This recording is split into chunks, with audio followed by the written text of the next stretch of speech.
네, 감사합니다. 이 시간 우리 좌우 옆 사람과 인사하면 좋겠습니다. 주님의 이름으로 축복합니다. 네, 우리 금요일 날 우리 교사 특동 나는 주를 섬기는 것에 후회가 없습니다. 그리고 오늘 주일 헌신 예배 우리를 사용하셔서 이렇게 교회 학교 교사들 찬양을 특송으로 올려드렸는데 이 찬양의 가사처럼 주님께서 주신 생명과 주님께서 주신 그 인생으로 주님을 섬기며 주님께 쓰임받음에 감사로 살아가는 우리 모두가 되기를 주님의 이름으로 축복합니다. 네, 오늘 선생님들께서 다 함께 많이 하셨는데요. 많이 아침부터 지금까지 열심으로 섬기셨습니다. 그래서 수고 정말 많이 하셨어요. 그래서 짧게 끝내도록 하겠습니다.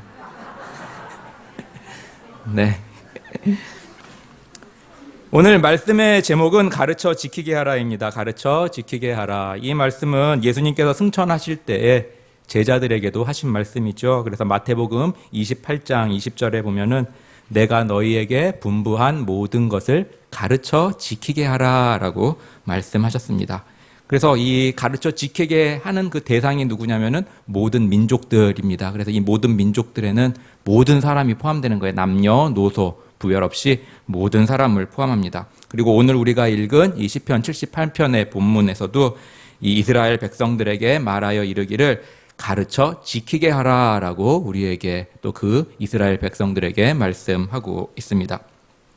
우리는 학교를 학교라고 부릅니다. 그리고 영어로는 스쿨이라고 하죠. 이스라엘에서는 이 이름을 베이트 세페르라고 부릅니다. 그래서 베이트라는 것은 집이고요. 그리고 세페르라는 것은 책입니다. 그래서 또 동사로 쓰일 때는 뭐 이야기하다 또는 전달하다라는 의미가 됩니다. 그래서 이 세이페르니까는 그 학교의 그 의미가 뭐냐면은 책의 집 또는 전달, 이야기하는 집 뭐 이렇게 해석이 될 수가 있겠지요. 유태인 교육은 우리가 잘 들었듯이 어려서부터 히브리 알파벳을 가르치고 그리고 이제 만 4세가 되면은 이 예시바라는 회당 학교에 보내기도 한다고 합니다. 그래서 이 예시바라는 것은 그 뜻이 만나다 그리고 또 뭐 거주하다 뭐 이런 뜻이에요. 그러니까 학교에 뭐 아예 그냥 어린이집처럼 그 안에서 그냥 배우고 교육하고 하는 그러한 교육기관에 보낸다는 것이죠. 그래서 만 10세가 되기까지 토라를 암송하게 하고 이 토라라는 건 모세 오경을 말하고죠. 그래서 그것을 읽고 또 암송하게끔 만듭니다. 그리고 이제 10세가 넘어서면은 이 미시나라는 구전 토라, 구전 율법을 또 공부하게 된다고 해요. 그래서 유태인의 교육은 세계에서 주목할 만한 그러한 교육열을 가지고 있고 특별히 이 성경, 하나님의 말씀에 대한 교육열이 뛰어나다는 거죠. 교육에 보면은 이 엄격한 통제보다 자유방임이 더 나쁘다라는 말이 있습니다. 다른 말로 하면은 마음대로 하게 내버려 두는 것이 더 나쁘다라는 말입니다. 그래서 잠언에서 보면은 부모님들에게 매를 아끼지 말라라고 말씀하고 있습니다. 그래서 잠언 13장 24절 한번 같이 읽어보도록 하겠습니다. 초다를 참아 못하는 자는 그 자식을 미워함이라. 자식을 사랑하는 자는 근실이 징계하느니라. 네, 그냥 보여주시고요. 여기서 초다를 참아 못하는 자라고 되어 있습니다. 이것이 영어 성경에서 보면은 매를 아끼는 자라는 표현으로 쓰고 있어요. 그러니까 매를 아끼는 자는 자식을 미워한다라고 잠언 성경은 말씀하고 있습니다.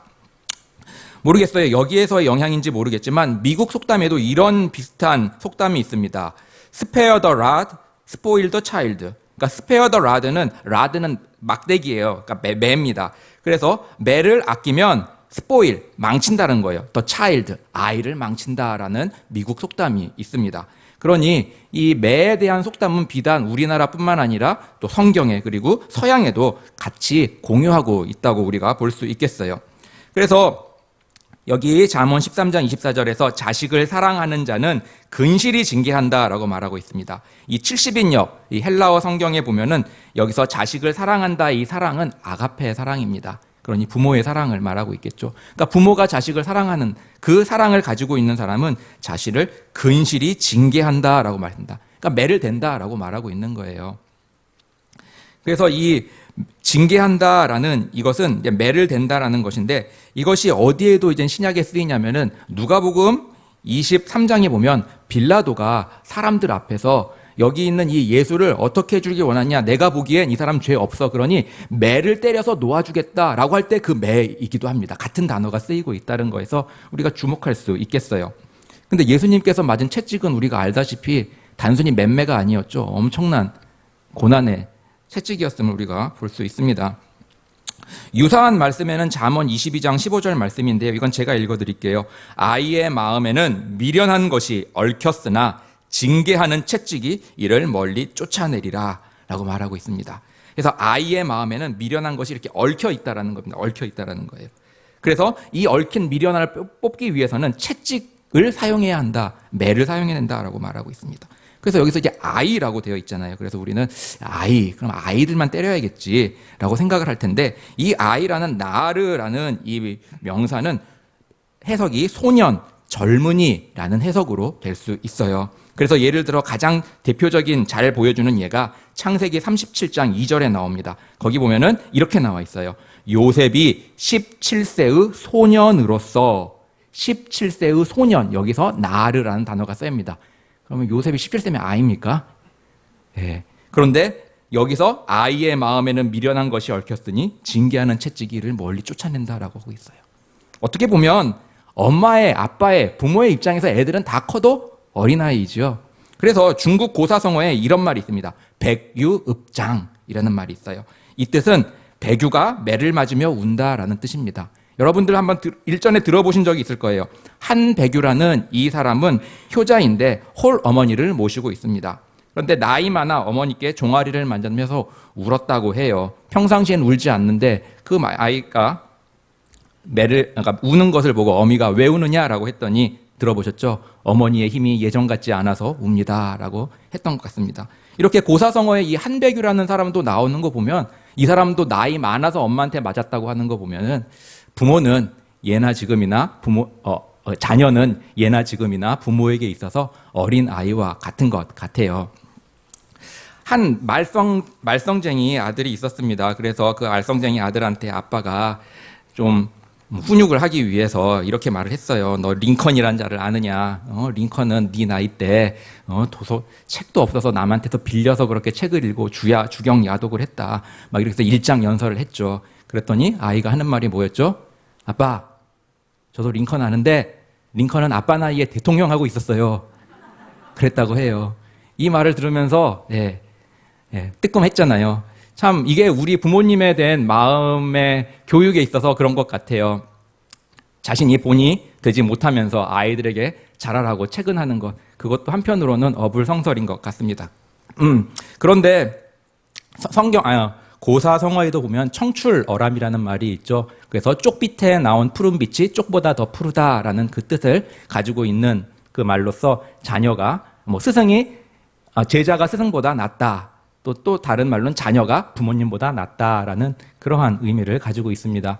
그래서 우리 부모님들 세대는 다 그것을 마음에 좀 가지고 있을 것 같아요. 그래서 우리의 자녀들이 나보다는 좀 더 잘 되었으면 좋겠다라는 그런 마음이죠. 그래서 신방을 이렇게 교구에서 신방을 하다 보면은 참 감사한 것은 우리 나이 있으신 우리 권사님들, 집사님들의 자녀분들이 다 잘 되었다는 거예요. 그러니 희망을 가지십시오. 여러분들의 우리 어린 아이들도 잘 될 것입니다. 그리고 또 반대로 보면은 부모가 훌륭한 사람 밑에 자녀가 부모처럼 훌륭하게 된 경우는 듣기 또 드문 것 같아요. 예를 들어서 우리나라 역대 대통령들의 자녀들을 봐도 부모님보다는 좀 아니잖아요. 성경에도 마찬가지 아니겠습니까? 다윗의 자녀들, 사무엘의 자녀들, 아니면 요셉의 자녀들이 아버지처럼 그 경지를 넘어섰느냐? 그런 건 또 아닌 것 같아요. 그러니 우리 부모님들, 성도님들 내가 좀 못됐다 그럼 감사하십시오. 내가 너무 잘 됐으면 자녀들이 어떻게 해요? 그럴 수도 있으니까 말이죠. 오늘 이 가르쳐 지키게 하라. 이거는 하나님께서 우리를 사랑하시기 때문에 주시는 말씀입니다. 그래서 히브리서 12장 6절에 보면은 우리가 잘 아는 주께서 그 사랑하는 자를 징계하시고 그의 받으시는 아들마다 채찍질 하심이라 라고 말씀하고 있죠. 사랑하시는 자를 징계하고 채찍질한다라고 말하고 있습니다. 계시록 3장 19절에도 이렇게 나와 있어요. 무릇 내가 사랑하는 자를 책망하여 징계하노니. 그러니까 처음에서 계시록까지 하나님께서는 그 사랑하는 자들을 징계하신다라고 말하고 있습니다. 왜? 사랑하니까라는 거예요. 그래서 하나님의 체벌은 우리에게 오는 고난이라고도 할 수 있겠죠. 이런 것들이 다 하나님의 체벌인 경우도 있다라는 것이죠. 그래서 탈무드에는 이런 말이 있습니다. 사람은 자신에게 임한 고통을 직시함으로써 자신의 행동들을 면밀히 검토할 수 있다. 성경에도 그렇죠. 주께 고난받은 것이 내게 유익이라 그로하여서 내가 주의 율례를 배우고 따르게 되었다라고 말하고 있는 것처럼 말이죠. 그래서 우리에게 징계가 없으면은 우리는 제 멋대로 나가기 쉬운 존재임을 하나님께서 아시는 것이죠. 그래서 하나님께서는 고난의 채찍을 들기도 하시는 것입니다. 그리고 오늘 성경 말씀을 통해서 부모된 자들이 자녀들에게 매를 아끼지 말아야 한다라는 것이죠. 그래서 이 매를 아끼지 않는다고 해서 애들을 잡듯이 그렇게 패서는 안 되는 것이죠. 거기에는 무엇이 있어야 되죠? 여기 말씀하실 때 사랑이 있어야 하는 것입니다. 사랑에 매가 효용이 있다라는 것입니다. 성경은 우리에게 자녀를 말씀으로 가르치라고 말합니다. 세상에는 여러 가지 세상의 학문, 사조 이런 것들로 아이들을 여러 가지로 주입을 시켜요. 하지만 성경은 확고부동하게 말합니다. 말씀으로 가르쳐라 라고 말하고 있습니다. 그래서 성경은 우리가 잘 알듯이 디모데후서 3장 16절에서 17절 같이 읽어보도록 하겠습니다. 모든 성경은 하나님의 감동으로 된 것으로 교훈과 책망과 바르게 함과 의로 교육하기에 유익하니 이는 하나님의 사람으로 온전케 하며 모든 선한 일을 행하기에 온전하게 하려 함이니라. 아멘. 네, 성경은 세상의 것과 다르다는 것입니다. 성경은 유일무이한 하나님의 감동으로 지어진 책이에요. 여기서 성서와 성경의 차이점 짚고 넘어가면 좋겠습니다. 성서라고도 하고 성경이라고도 하지만 이 단어에 따라서 이 사람의 그 사상이 담겨져 있습니다. 성서라고 부르는 것은 책서입니다. 그래서 그냥 구별된 책으로 보는 입장이에요. 하지만 성경은 경전이란 뜻입니다. 그렇기 때문에 그것은 유일무이한 캐논이라는 것이죠. 그렇기 때문에 어떤 사람이 성서라고 주장하는 사람이 있으면 그 사람은 성경에 대한 권위를 살짝 낮춰보는 것. 그러나 성경이라고 부르는 것은 하나님의 말씀의 권위를 인정한다라는 그러한 그 뜻이 담겨 있음을 짚고 넘어가고 싶습니다. 그래서 성경은 하나님의 말씀입니다. 오늘 본문인 시편 78편도 마찬가지로 하나님의 말씀입니다. 그래서 오늘 78편 표제에 보면 아삽의 마스길이라고 되어 있습니다. 아삽은 다윗 시대의 성가대 악장입니다. 꽤 높은 직책을 맡았었죠. 그리고 이 마스킬이라는 것은 지혜시, 교훈시라는 의미로 해석이 됩니다. 그래서 이 교훈시, 그리고 지혜시 이것을 누구에게 주었냐면 언약 공동체에게 준 거예요. 그래서 언약 공동체를 위한 교훈의 시 그리고 지혜의 시의 그 내용을 담고 있습니다. 그리고 또 이 시편이 가지고 있는 또 다른 별명이 있는데 바로 이 시편 78편이 기독교 교육의 시라고도 알려져 있어요. 그렇기 때문에 이 아이들 교육에 있어서 이 시편 78편이 가지고 있는 내용이 참으로 풍성하다라고 할 수 있겠습니다. 그래서 오늘 본문 1절을 한번 같이 읽어보도록 하겠습니다. 1절입니다. 시작. 내 백성이여 내 교훈을 들으며 내 입의 말에 귀를 기울일지어다. 아멘. 여기서 신앙교육의 주체가 나옵니다. 바로 나입니다. 나. 바로 영적 리더를 말씀하고 있습니다. 영적 리더, 가정에서는 누가 되겠죠? 부모, 특히 아버지가 되겠습니다. 그리고 또 아버지가 불신일 경우에는 믿는 어머니가 될 수도 있겠죠. 그리고 교회에서는 담임 목사님이 되겠습니다. 그리고 내 말을 들으라 해서 그 들음의 대상은 누구입니까? 바로 하나님의 백성들입니다. 남녀무론 대소하고 하나님의 모든 백성들이 들어야 하는, 귀 기울여야 하는 말씀이라는 것이죠. 당연히 어린아이들, 우리의 자녀들도 다 포함이 됩니다.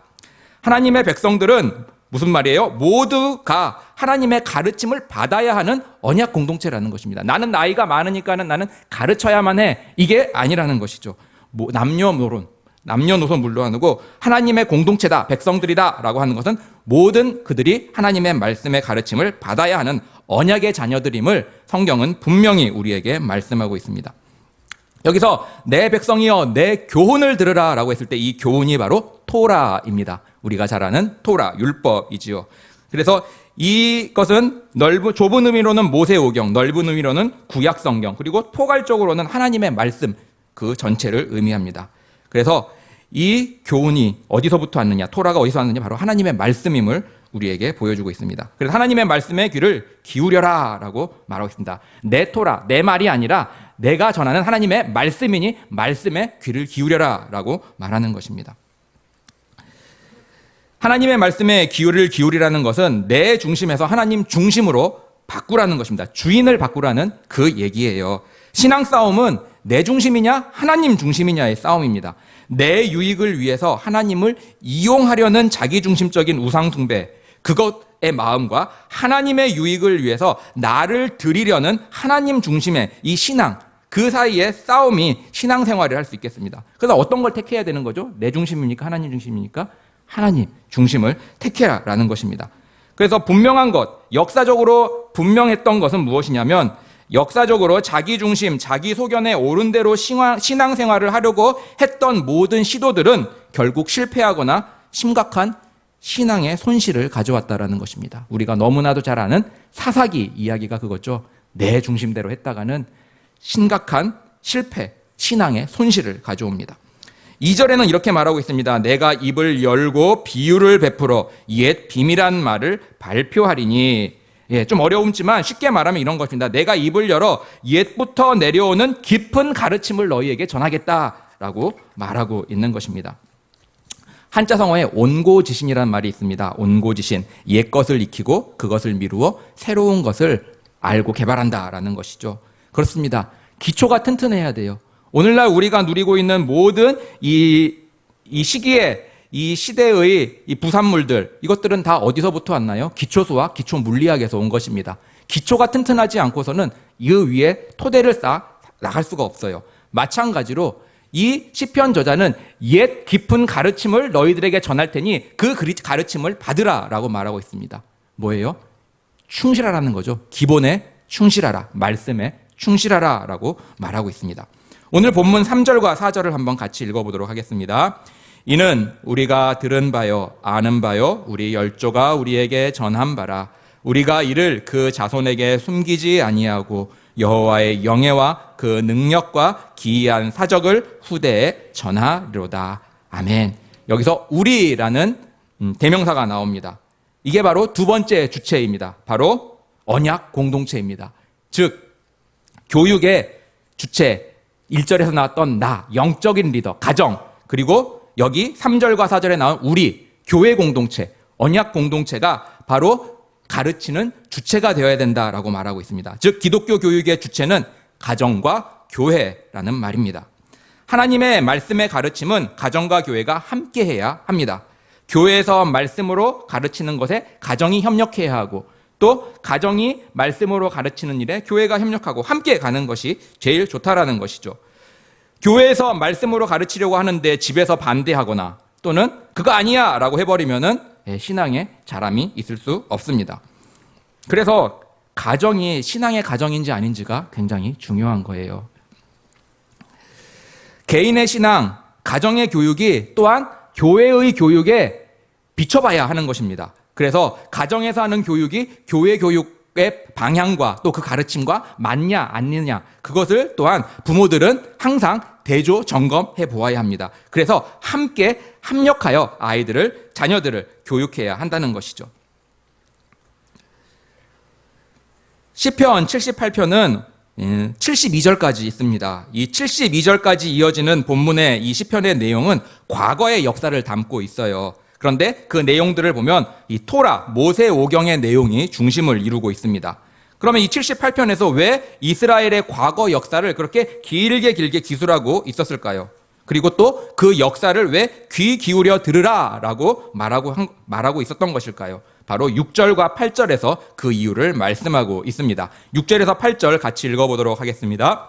이는 저희로 후대 곧 후생 자손에게 이를 알게 하고 그들은 일어나 그 자손에게 일러서 저희로 그 소망을 하나님께 두며 하나님의 행사를 잊지 아니하고 오직 그 계명을 지켜서 그 열조 곧 완고하고 패역하여 그 마음이 정직하지 못하며 그 심령은 하나님께 충성치 아니한 세대와 같지 않게 하려 하심이로다. 아멘. 네, 여기서 우리는 네 가지를 볼 수 있습니다. 첫째, 하나님의 역사하심을 후대손들에게 전달하기 위해서 우리는 가르침을 받아야 한다는 거예요. 귀를 기울이고 그 가르침을 배워야 한다는 것입니다.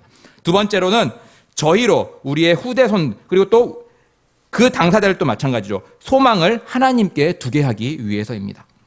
그리고 셋째로 하나님의 행사를 잊지 않게 하여 오직 하나님의 계명을 지키도록 하기 위해서입니다. 그리고 넷째로 계명을 지킴으로 하나님께 충성치 아니한 세대와 같지 않게 하시려고 라고 말하고 있습니다.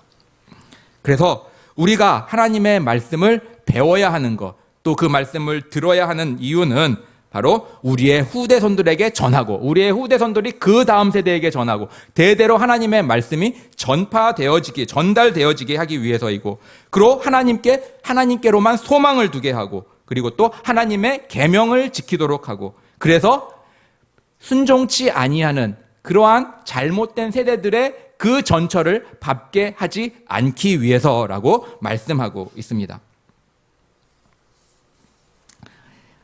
이 시편 78편의 저자가로 되어 있는 아삽은 이 이스라엘의 역사들을 나열함으로써 그 백성들에게 기독교 세계관을 심어주려고 한 것입니다. 어떤 세계관을 갖느냐가 굉장히 중요합니다. 이스라엘의 역사뿐만 아니라 이 세계의 역사에는 하나님의 손이 있다라는 것을 이 아삽은 이 시를 통해서 가르쳐주고 말씀하고 강조하고 있습니다. 이 세상의 세계관은 이 세상은 힘 있는 사람이 끌고 가는 것이 아니라 하나님이 이끄시는 세계라는 것을 그 백성들에게 그 하나님 중심의 기독교적 세계관을 갖도록 하시는 것이죠. 이 세계관이 얼마나 중요하냐면 세계관이 바뀌면 자신의 인생에 대한 관점도 바뀌고 삶의 방식도 바뀝니다. 예를 들어 볼게요. 우리나라에는 국립현충원이 있습니다. 미국에는 우리나라의 이와 같은 곳이 바로 알링턴 국립묘지가 있습니다. 버지니아, 워싱턴 DC가 있는 곳이죠. 거기에 있는 곳이 바로 이 알링턴 국립묘지예요. 이 알링턴 국립묘지에는 나라를 위해 희생하셨던 분들이 묻히는 곳입니다. 그런데 이곳은 장군, 별들이죠. 그리고 병사, 사병이죠. 이러한 묘역이 분류되어 있지 않고 장군, 병사 할 것 없이 모두 묘지 면적이 1평, 즉 3.3제곱미터라고 합니다. 그런데 우리나라 현충원은 어떠죠? 장군의 묘역이면 4m인가요? 평방? 반면 사병의 묘는 1m 될래 말래나 그렇습니다. 그래서 장군으로 전역을 하고 골프 치다가 심장마비로 죽으면 거기 묻히는 거예요. 그 큰 공간에. 반면에 나라를 위해서 파병을 갔다가 전쟁 중에 전사한 사병은 1m 남짓한 거기에 묻히는 게 바로 우리나라입니다. 반면 미국은 병사, 사병, 묘역의 구분도 없고 모두가 똑같은 그 땅을 주며 거기에 묻히도록 하는 것이죠. 그래서 우리나라 장군 중에 최명신 장군이라는 분이 계십니다. 이분은 개신교인데요. 이분은 유일하게 장군 중에서 이렇게 유언을 하고 세상을 떠났습니다. 내가 죽으면 사병의 묘지에 묻어달라. 그래서 우리나라 국립현충원에는 장군으로서는 이 한 분밖에 그 사병의 묘지에 묻힌 분이 없다고 합니다. 감사한 것은 이분의 신앙이 그를 그렇게 이끌었지 않아 생각을 할 수 있습니다. 우리가 너무나 잘 아는 기독교 강요의 저자인 존 칼빈도 이렇게 유언을 했습니다. 내가 죽으면 내 묘비에는 묘비를 세우지 말라라고요.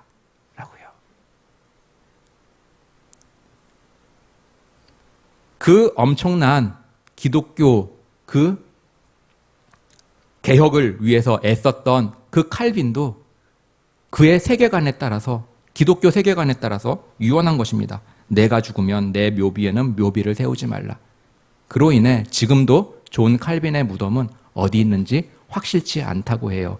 지금 제네바에 있는 묘지가 있긴 한데 그것조차도 존 칼빈의 것인지 아닌지 확정을 할 수 없다고 합니다. 이것이 바로 세계관에서 나오는 삶의 모습인 것이죠.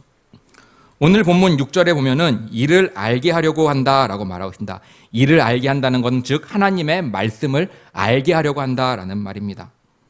하나님을 아는 지식은 여호와를 경외함과 여호와께 순종함으로 이끕니다. 즉 하나님을 아는 지식은 순종과 그리고 삶으로 이끈다라는 거예요. 즉 하나님을 그리고 순종, 경외 이것은 다 연결되어 있습니다. 성도들이 하나님을 더 알면 알수록 그들은 더욱더 하나님께 순종하게 되고 더욱더 하나님을 경외하게 되어 있다는 것입니다. 반대도 마찬가지죠. 하나님을 경외하는 사람이 순종하게 되고 또 하나님을 더 알려고 한다. 그렇게 되겠죠. 그래서 기독교 신앙이 기독교의 그 참 신앙을 가졌느냐 그러한 것을 검증하는 길이 바로 거룩한 생활에 달려 있다고 성경은 말하고 있지 않습니까? 이 수많은 곳에서 삶과 신앙, 하나님을 아는 것과 삶은 구별되지 않는다라고 말씀하고 있습니다. 그래서 주님을 향한 경건한 행동과 거룩한 삶이 있으면 올바른 신앙, 올바른 성경, 말씀의 지식을 가지고 있다라고 성경은 말하고 있습니다.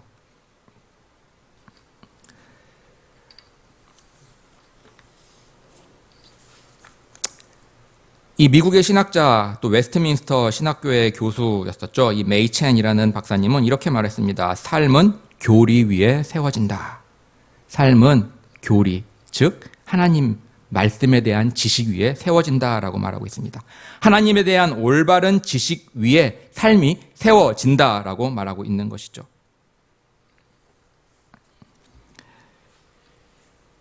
사탄의 속임수는 사람들에게 하나님에 대한 잘못된 생각을 심어주는 것으로 시작합니다. 사탄은 말해요, 사람들에게. 하나님께 너의 인생을 맡기면 그분이 너의 인생의 모든 즐거움을 빼앗아 갈 것이야 라고 말이죠. 그런데 많은 사람들이 안타깝게도 그 거짓말에 속는다는 거예요.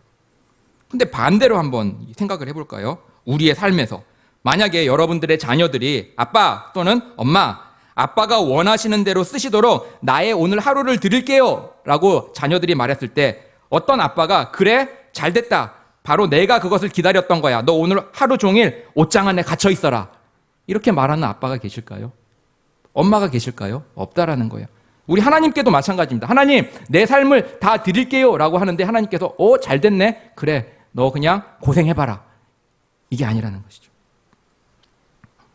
사람들은 자신들이 하나님보다 자신의 삶을 더 좋게 할 수 있다고 느낍니다. 하나님은 구식이야 라고 생각합니다. 그리고 내가 내 인생을 더 잘 알고 더 잘 조절할 수 있어 라고 믿습니다. 하지만 어떤 인간이고 하나님보다 잘할 수는 없습니다. 결국은 자신의 삶을 엉망으로 만들어 놓는 것으로 끝나는 경우가 비일비재합니다. 너무나 주위에 잘 보시잖아요. 사업 아니면 자신의 계획들 하나님 없이 스스로 하려고 했다가 몸도 망가지고 자신이 했던 계획도 틀어지고 안 되고 하나님의 중심이 되어야 됩니다. 그리스도인의 삶을 살고자 하게 하는 원동력은 바로 주님에 대한 사랑과 신뢰입니다. 기독교 교육의 목적, 너의 마음을 다하고 목숨을 다하고 뜻을 다하여 주 너의 하나님을 사랑하라. 그것이 바로 사람을 만드는 말씀입니다.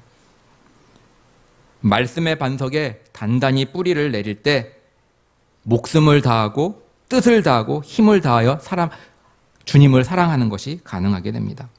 이것은 시간이 걸리지만 지속적으로 우리가 해야 할 일입니다. 그래서 C.S. 루이스는 말했죠. 우리가 믿고 있는 바를 지속적으로 상기하고 상기시켜줘야 할 필요가 있다. 가만히 내버려 두는데도 살아남을 수 있는 신념은 없다라고 말입니다. 그래서 우리는 매주일 와서 하나님의 말씀을 들어야 하는 것입니다. 그리고 또 스스로 성경을 읽어 나가야 하는 것이죠. 왜? 계속적으로 우리의 믿는 바를 상기시켜서 그것을 북돋기 위해서입니다. 언약의 백성들은 말씀을 가르쳐야 합니다. 그리고 그 말씀대로 살아야 합니다. 그러기 위해서 우리는 말씀을 읽고 듣고 배우고 암송하고 묵상하고 확신하는 일에 거하며 살아야 합니다. 말씀을 실천하기 위해 진지하게 시도해야 합니다. 그렇게 진지하게 시도할 때 우리는 주님께로 가게 됩니다. 왜? 우리의 능력으로 할 수 없음을 뼈저리게 느낄 수밖에 없기 때문이죠. 그래서 주님의 능력을 구하게 됩니다. 하나님의 관심은 우리의 행동 자체에 있는 것이 아니고 주님을 신뢰하고 사랑하는 그 마음 중심에 있다라고 성경은 말하고 있습니다. 즉 주님의 관심은 우리의 마음 중심이라는 거예요. 그러나 또한 주님을 사랑하는 사람은 하나님의 말씀에 순종한다라는 게 또한 성경의 말씀입니다. 요한복음 14장 15절 같이 읽겠습니다. 시작. 너희가 나를 사랑하면 나의 계명을 지키리라. 요한일서 5장 3절도 같이 읽어보겠습니다. 시작. 하나님을 사랑하는 것은 이것이니 우리가 그의 계명들을 지키는 것이라. 그의 계명들은 무거운 것이 아니로다. 아멘. 사랑하면 지킨다라는 거예요. 즉 자연스럽게 일어난다라는 것입니다.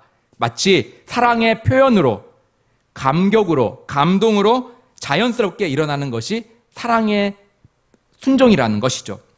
그래서 주님을 사랑함과 말씀의 순종은 동전의 양면과 같이 분리될 수 없습니다. 그리고 사랑과 순종은 선순환이 계속 되어가는 것입니다.